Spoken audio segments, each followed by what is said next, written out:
Joy, welcome back to WHIMSY Stamps. Today I'm sharing 2 cards with you using the Sushi Time stamp set. I love this little stamp set and all of its little, I guess sushi rolls would be the right way to say this. I colored this with Copics off camera. And in addition to Sushi Time, I'm using the Comic Speech Bubbles die, the Slimline Zigzag die, as well as the Chippy Paint background stamp to create 2 different backgrounds for my projects. I'm also using Distress Oxides in the colors of Crackling Campfire, Ripe Persimmon, Walnut Stain, and then a Distress Ink in the color of Crackling Campfire. For my first background, I start out by blending Walnut Stain Distress Oxide to the top 1/3 of the card. I am blending this onto smooth cardstock, the same that you would use to stamp or Copic color. And again, I put down 1 heavy blend of this walnut stain to the top 1/3 to almost 1/2. And that's because I am going to overlap the Crackling Campfire, which happens to be next. So when I blend inks, I always overlap them 1 color into the next, creating almost a 3rd color. And I find that this is the best way to get a blend. Now, I always go back over and blend every color twice.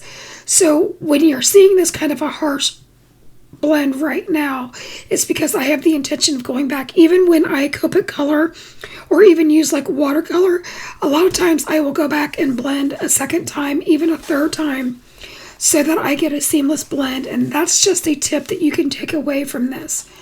I am now bringing in the Ripe Persimmon, which is just a hair lighter than the Crackling Campfire, so you're not going to get a huge difference in this. Now, if you wanted to go with an ombre look, you could blend this all the way down to white. I want a very bold background. I tend to gravitate to really saturated dark colors, but again, you could do this however you see fit. And you can tell that I'm maybe not feeling well. I'm going to tell you that I left in all of my mistakes because I believe in that. And I will tell you, I am not on my game because of that. But these cards actually turn out really, really cute. So the moral of the story with this card is, or cards, I should say, is if you don't necessarily get all of the steps right, keep going, because you're going to end up with incredible cards at the end. Here I am spritzing the panel with water, and then I mop that up and dry it. I am speeding up the second panel. The second panel I am using Crackling Campfire and Ripe Persimmon half and half with the Distress Oxides and the Dome Foam blenders using the exact same paper. And I'm just getting the color down because this is where my next background technique is going to come in. I bring in the Chippy Paint background stamp, and I have this on my glass mat. And I am taking Crackling Campfire Distress Ink. So Distress Ink is a little bit more vibrant and less milky looking than the oxides. So I lay this directly down, and using a scratch piece of paper, I then rub my hand over that so that I'm not getting the excess ink onto my hand. And then I very carefully, once I'm done getting a good impression with this, peel this up from the background stamp. And here you can see how that Distress ink really shows up on there. I cleaned my stamp off, and now I'm using the Walnut Stain, doing the exact same thing, using a scratch piece of paper to avoid getting it all over my hands. And I'm on just plain white cardstock. I'm getting the background. Now you're going to see I didn't get as good of an impression. That's okay. This is just a background. I just wanted interest. My next step is to die cut the large Comic Speech bubble. And I put that to the top portion of my ombre or 3-tone card panel. So this is back to the first one. And you're going to see that it's overhanging. And I end up trimming that off so that it is a clean cut. I do that off camera. Also, you saw that I got some glue on there.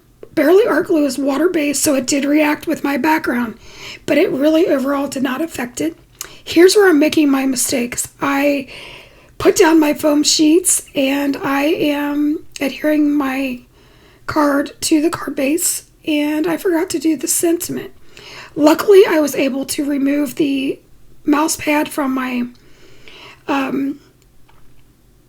MISTI, and I was able to stamp the Let's Roll sentiment in here.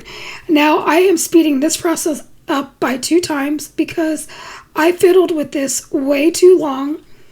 I went with originally 4 of the components, and something was missing, so I come in with my Distress ink crackling campfire, and I go to splatter, because in my mind, splatter always fixes everything. Boy, was I wrong. So first I lucked out that I got a good impression with my sentiment. Now I splattered, and here I come in and I bring in this little sushi roll, and here's the magic number. This finished it off.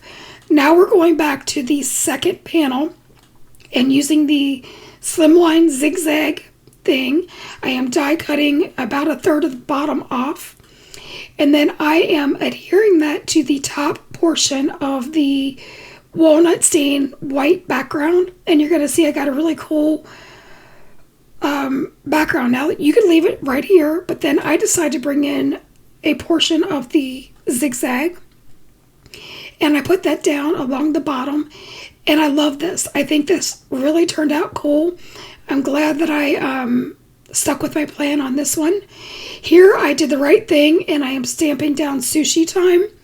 I did have to do a second impression for the stamping because I did not prime my stamp, which is no big deal because I'm using this MISTI. I make sure my paper's in exactly the same spot, make sure it didn't shift, and then here I come in and I make sure I use my fist. I make sure I get a really good impression with Sushi Time, and voila, it turned out perfect. So I'm glad you got to see some of my mistakes. If you've had a good time at my expense, I really would appreciate it if you would leave me a comment, maybe a thumbs up, consider subscribing.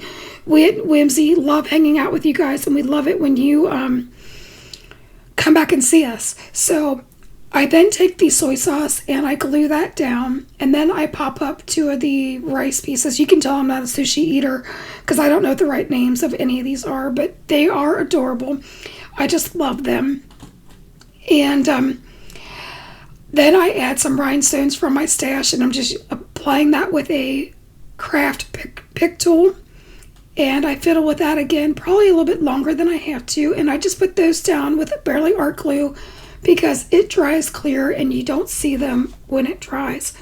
I do the exact same thing with the second card, but I spared you that. Here are some last looks of my 2 cards. I think that they turned out amazing, despite the fact that I had some twists and turns. You'll have to let me know what you think about it. Again, until next time, keep crafting. Bye-bye, friends. Have a good day.